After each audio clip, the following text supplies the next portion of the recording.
Hi guys! So ayan, ang meeting natin ngayon, kung ulam ka, ano ka? Unahin natin si Charms. Gusto niya po maging chimken kasi ang mga kabreed niya mahilig sa chimken. Ikaw, ano ka? Ay, si Per! Kung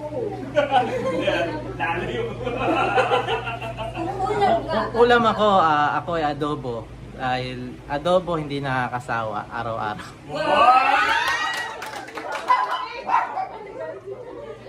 ikaw, ano ka?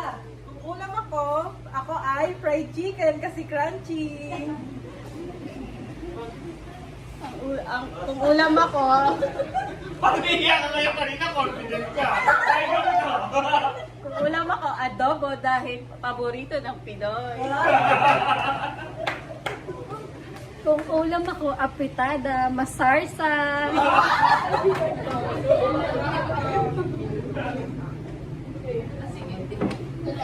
Kung ulam ako ay Shanghai para hinahanap-hanap ng bawat handaan.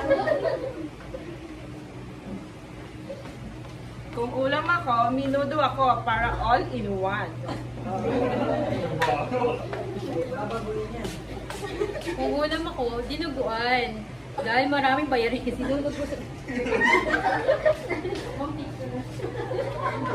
Kung ulam ako ay giniling dahil magaling gumiling-giling.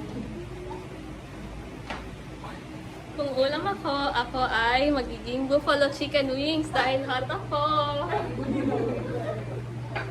Kung ulam ako ay chicken curry kasi idol ko si Stephen Curry.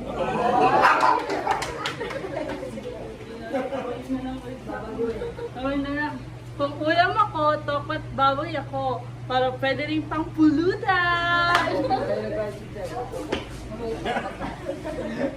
Kung ulam ako ay fried chicken kasi iisa ka pa. Ayan, to end, kung ulam ako ay isang barbecue na kahit tinutusok, hindi tumitigil.